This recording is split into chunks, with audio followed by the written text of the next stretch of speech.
আলিফার বায়না তাকে বাসাতেই হচ্ছে পিজা বানিয়ে দিতে হবে। আর এখানে বাচ্চারা দেখেন কত সুন্দর করে মাছ ধরতেছে। আর আমার খেতে ইচ্ছা করেছে আলু ভাজি, আর সাথে ছিল হচ্ছে রুটি। ফ্ল্যাশব্যাক। আসসালামু আলাইকুম এভরিওয়ান, আশা করি সবাই ভালো আছেন। আলহামদুলিল্লাহ আমরাও ভালো আছি। এই তো দুপুর থেকে ব্লগটা শুরু করেছি। দুপুরে একটু ছাদে গিয়েছিলাম, আর এদিকে আমার আলিফা মনি দেখেন কি করতেছে। সে হচ্ছে একটা ঘুড়ি পেয়েছিল, সেটা দিয়ে এখন খেলা করতেছে। আর এদিকে দেখেন আমাদের বাসার পাশে যে জায়গাটা, সেখানে হচ্ছে মানে পানি ছিল, এখন হচ্ছে মাছ ধরতেছে বাচ্চারা। এখানে ছোট ছোট বাচ্চারা দেখতেছে মাছ ধরতেছে। আর এখানে হচ্ছে আমাদের দেখেন বোম্বাই মরিচ গাছটা মাশাআল্লাহ কত বড় হয়ে গেছে। আর আমি হচ্ছে ধনিয়া পাতা গাছ সেদিন হচ্ছে লাগিয়েছিলাম, তো দেখলাম মাশাআল্লাহ ধনিয়া পাতাগুলো দেখেন কি সুন্দর হয়েছে। তো ধনিয়া পাতাটা যখন লাগিয়েছি সেটার একটা ব্লগ কিন্তু আমি আপলোড করেছি। তো এখানে দেখেন পুঁই শাকগুলো হয়েছে মাশাআল্লাহ অনেক সুন্দর। আর এই তো আমি হচ্ছে দুপুরে রান্নাবান্না করেছিলাম, রুই মাছ দিয়ে আলু দিয়ে একটু ঝোল ঝোল করে রান্না করেছি। সাথে হচ্ছে ডিম ভুনা করেছি, আর হচ্ছে ডাল রান্না করেছি। ডাল তো আমার মাছ রান্না করতে হয় আজানের জন্য, কারণ আজানকে হচ্ছে ডাল ছাড়া ভাত খাওয়াতে পারি না। আর একটু ঝোল টাইপ কিছু রান্না করলে যদি ঝাল কম দেয় সেটা দিয়ে খাওয়াতে পারি। তো যাই হোক রান্নাবান্না শেষ করেছি। আর এখানে হচ্ছে বাবা ছেলে মেয়ে কি করতেছে, আলিফার বাবা একটু আদর করতেছিল, আর আজান তো অনেক হিংসা করতেছিল। একটু পর তো সে কান্নাই করে দিয়েছে, কেন হচ্ছে আলিফাকে আদর করতেছিল। তো যাই হোক এখানে হচ্ছে আমি আবার রান্নাঘরে গিয়ে একটু হচ্ছে আলু পরোটা করেছিলাম সন্ধ্যার জন্য। গতকালকের একটু আলু ভর্তা ছিল ফ্রিজে, তো ভাবলাম না ফেলে দিয়ে আলু পরোটা বানিয়ে ফেলি। তো এভাবে করে মুচমুচো করে আলু পরোটা বানিয়ে ফেলেছিলাম, খুবই মজা হয়েছে। আর এখানে হচ্ছে আজানের জন্য খাবার রেডি করেছি, ব্রেড দিয়ে হচ্ছে দুধ দিয়ে ওকে একটু খাইয়ে দিলাম। আর এখানেও হচ্ছে পিৎজা বানাবো। তো আলিফা তো হচ্ছে কিছুদিন আগে পিৎজা বানিয়ে দিয়েছি ব্রেড দিয়ে, সেটাও পছন্দ করেছে। আর সে বাইরের পিৎজা থেকে আমার হাতের পিৎজাটা বেশি পছন্দ করে। এখন বলতেছে যে এভাবে করে ডো দিয়ে পিৎজা বানিয়ে দেওয়ার জন্য রেস্টুরেন্টের মতো। তো ঘরে যা ছিল সেটা দিয়ে ওকে বানিয়ে দিয়েছি। তো এখানে হচ্ছে ডোটা রেডি করে নিয়েছিলাম। আর এখানে হচ্ছে আমি মুরগিটাকে একটু ভেজে নিয়েছিলাম ঘি দিয়ে।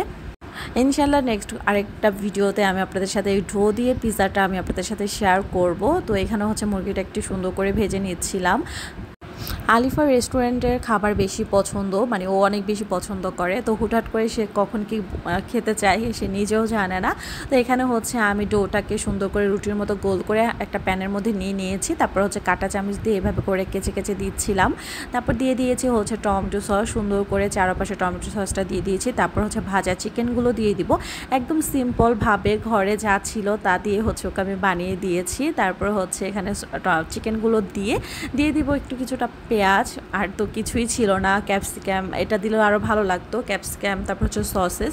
তো ইনশাল্লাহ আমি নেক্সট কোনো ভিডিওতে আমি আরেকবার পিৎজার রেসিপিটা আপনাদের সাথে শেয়ার করব।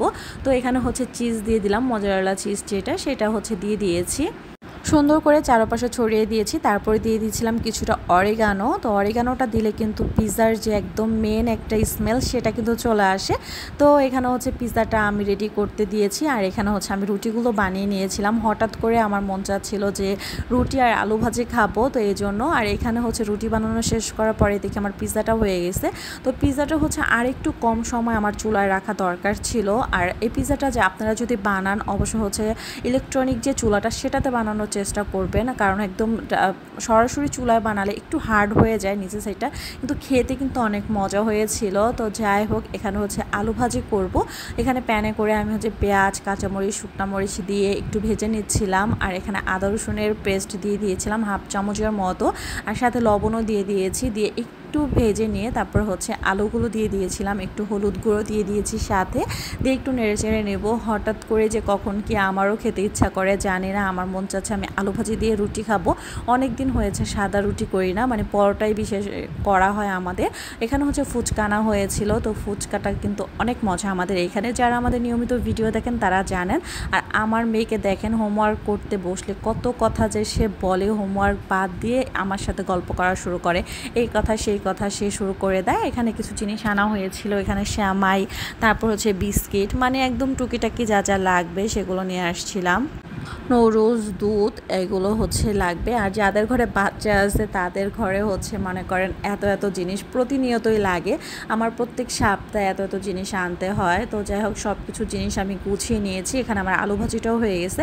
আলু ভাজিতে কিন্তু আমি একটু ধনিয়া গুঁড়ো দিয়েছি, কারণ ভাজিতে ধনিয়া গুঁড়ো দিলে না খেতে আরও বেশি ভালো লাগে। কালারটা কত সুন্দর আসছে। আলিফ বাবা বলতেছিল যে একটু হলুদ দেওয়ার জন্য, কারণ সবসময় তো সাদা করি। এখানে রুটিগুলো আমি হচ্ছে ছেঁকে নিয়েছিলাম, দেখুন মাশাআল্লাহ কত সুন্দর ফুলে উঠেছে। তারপর হচ্ছে একটু খাবার খেয়ে নিয়েছি। এখানে হচ্ছে গরুর মাংস ছিল গতকালকের, তো সেটা গরম করেছি, আলু ভাজি ছিল সেটা দিয়ে হচ্ছে খাবার খেয়েছি। তারপরে হচ্ছে এদিকে আমার আজান বাবা দেখেন খেলা করতেছিল, সবাই কিন্তু মাশাআল্লাহ বলবেন। তো আমাদের ভিডিওটা আপনাদের কাছে কেমন লাগে অবশ্যই কমেন্ট করে জানাবেন। দেখা হবে নেক্সট কোনো ভিডিওতে। আল্লাহ হাফেজ।